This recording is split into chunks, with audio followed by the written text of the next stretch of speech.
pengantar ini menjadi bahasa ilmiah, bahasa politik, bahasa budaya, bahasa ekonomi, ya. Nah, kemudian lama-lama memang orang-orang yang tadinya mempunyai bahasa ibu, bahasa lokal, kemudian tidak bisa lagi berinteraksi dengan sesama sukunya, sesama etnisnya, sesama marga atau keluarganya dengan bahasa ibu tadi, dengan bahasa lokal tadi ini sudah kesulitan karena tidak terbiasa memang menggunakan bahasa lokal itu, ya. Sekarang bagaimana Islam melihat dua kecenderungan ini? Ya tentu Islam menekankan di tengah-tengah tadi.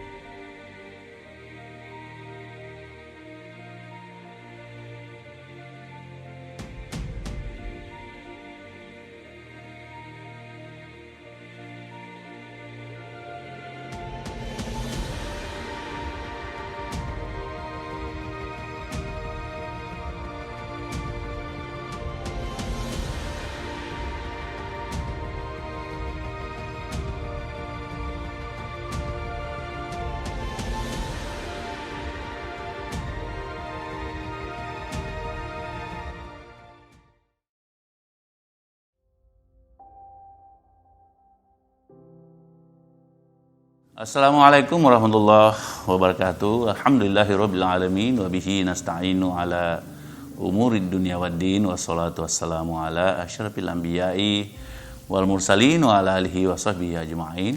Para pemirsa, para penonton, para pendengar, para penyimak dimanapun berada, kita lanjutkan perbincangan kita tentang komunikasi Islam, Islamic Communication. Pada episode yang lalu kita mencoba melihat dua aliran kiri yang cenderung eksklusif, kemudian aliran kanan yang cenderung inklusif. Namun Islam itu selalu berada di tengah, karena memang Islam itu khairul umuri awsatuha, sebaik-baik jalan itu yang selalu yang di tengah. Kita angkat hari ini atau kali ini isu tentang vernacular language dengan vehicular language, ya. Jadi vernacular language adalah bahasa ibu atau bahasa lokal yang cenderung dipertahankan, sementara vehicular language itu bahasa pengantar yang digunakan oleh masyarakat agar bisa berinteraksi. Nah, jadi yang kiri ini adalah vernacular language. Itu banyak kalangan yang ingin mempertahankan agar bahasa-bahasa lokal itu tetap bisa eksis, ya, tetap bisa bertahan, digunakan oleh suku atau etnis yang mempunyai bahasa, ya. Karena mereka menyayangkan kalau bahasa lokal, bahasa ibu ini hilang, yang tentu ada yang sudah ribuan tahun, ratusan tahun, kemudian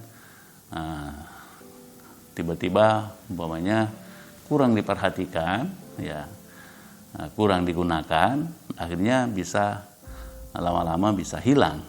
Dan ini bagi mereka ya tentu yang hilang bukan hanya bahasanya, tapi juga tradisinya, filsafatnya, ya, cara hidupnya, pepatah-pepatahnya, pesan-pesan hidup, ya, tentang etika, tentang akhlak, itu semua juga bisa hilang dengan hilangnya bahasa lokal tersebut, ya.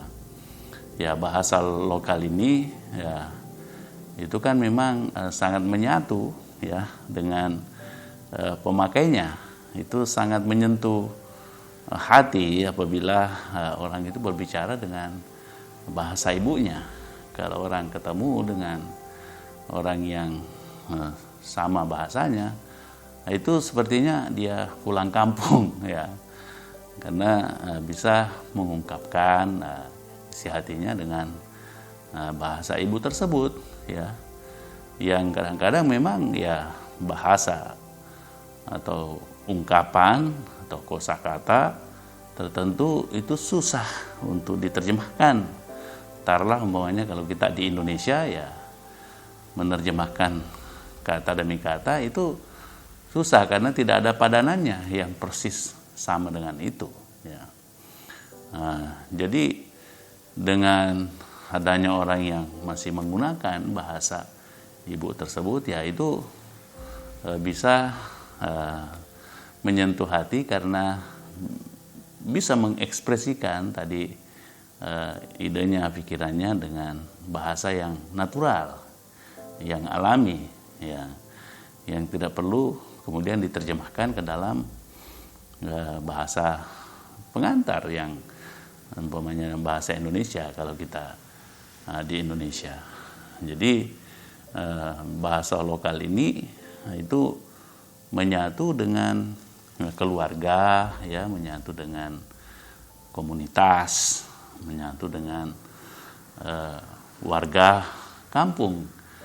Karena bahasa vernakular ini pun juga itu mempunyai juga dialek-dialek yang berbeda antara satu dengan yang lainnya, sekalipun mereka ini boleh dikata satu suku ya.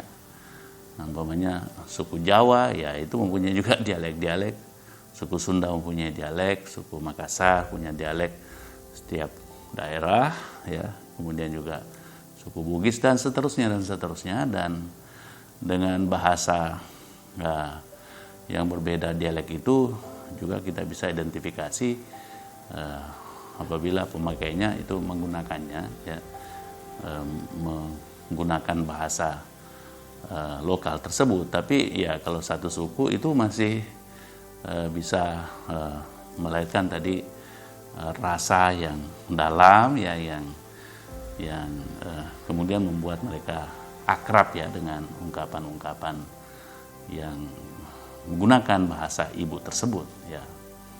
Dan ini disayangkan kalau tidak dilanjutkan, tidak diteruskan, tidak dikembangkan ya. Dan ini juga biasa berkaitan dengan kurikulum. Kalau kurikulum tidak lagi mengajarkan di satu negara, maka itu tidak lagi akan bertahan lama ya. Kemudian berikutnya ada bahasa yang sifatnya vehicular language, bahasa pengantar ya, yang bisa mempermudah interaksi antara suku yang berbeda, etnis yang berbeda, atau bahkan juga tentu komunitas-komunitas yang berbeda yang mempunyai tadi bahasa itu, tapi dengan adanya bahasa vehikular ya, bahasa pengantar, maka tentu kelompok-kelompok atau masyarakat yang berbeda tadi bisa tetap berinteraksi ya. Ini umpamanya kalau kita di Indonesia ya tentu menggunakan bahasa Indonesia dari Sabang sampai Merauke, Sabang di Aceh, Merauke di Papua, itu bisa berinteraksi dengan bahasa Indonesia ini. Jadi satu sisi juga tentu sangat bermanfaat ya bahasa pengantar ini ya. Ya cuma kemudian biasa ada pilihan apakah bahasa pengantar ini yang kemudian dikembangkan lalu tidak mengembangkan bahasa lokal tersebut yang tadi yang kita bicarakan ya. Nah, kalau bahasa persatuan ini, bahasa pengantar ini yang dikembangkan umpamanya tadi dengan kurikulum, apalagi diayomi oleh pemerintah dalam sistem pendidikan, maka tentu tadi semakin kuat bahasa pengantar ini menjadi bahasa ilmiah, bahasa politik, bahasa budaya, bahasa ekonomi, ya. Kemudian lama-lama memang orang-orang yang tadinya mempunyai bahasa ibu, bahasa lokal, kemudian tidak bisa lagi berinteraksi dengan sesama sukunya, sesama etnisnya, sesama marga atau keluarganya dengan bahasa ibu tadi, dengan bahasa lokal tadi. Ini sudah kesulitan karena tidak terbiasa memang menggunakan bahasa lokal itu, ya.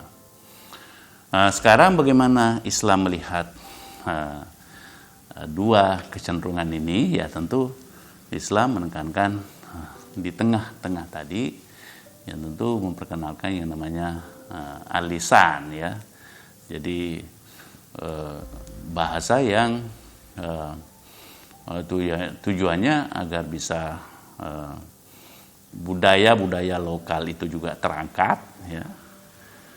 Jadi juga budaya-budaya baru dari luar yang dengan bahasa mereka juga diperkenalkan. Jadi terjadi pengayaan bahasa lokal, ya, tapi juga tetap menghargai itu bahasa-bahasa yang ya sifatnya dari luar. Itulah kemudian ya ada yang disebut dengan kabilah, ya. Itu bahasa kabilah yang tadi bahasa Indonesia itu kan asalnya sebetulnya dari bahasa kabilah, itu bahasa Melayu Riau. Kemudian berkembang ke seluruh Nusantara, Indonesia, Malaysia, Singapura, Brunei, termasuk di Thailand Selatan, termasuk malah di Kampung Cham, Kamboja, orang-orang Champa, ya, dan juga di Vietnam. Itu masih sampai hari ini kita masih menyaksikan, ya, mereka masih bisa berbahasa Melayu. Begitu juga di wilayah Sulu, ya, wilayah Filipina Selatan, ya. Ya tentu juga di timur sekarang, ya, orang-orang yang dulu masih bisa berbahasa Indonesia, ya tentu tetap mereka bisa berbahasa Indonesia, apalagi kalau memang tadi asal usulnya dari wilayah Indonesia.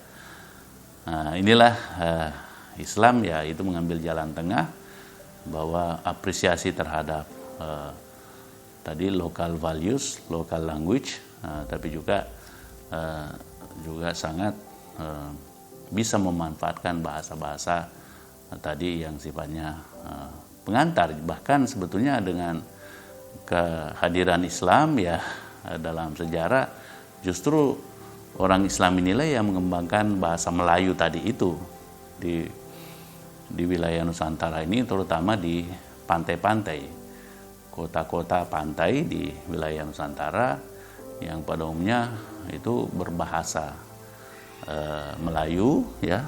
Sehingga inilah kemudian juga memudahkan terjadinya persatuan Indonesia. Jadi kontribusi pedagang-pedagang Muslim itu sangat sebetulnya signifikan, ya, dalam penciptaan Indonesia Raya ini. Ya, demikian. Wabillahi taufiq wal hidayah. Wassalamualaikum warahmatullahi wabarakatuh.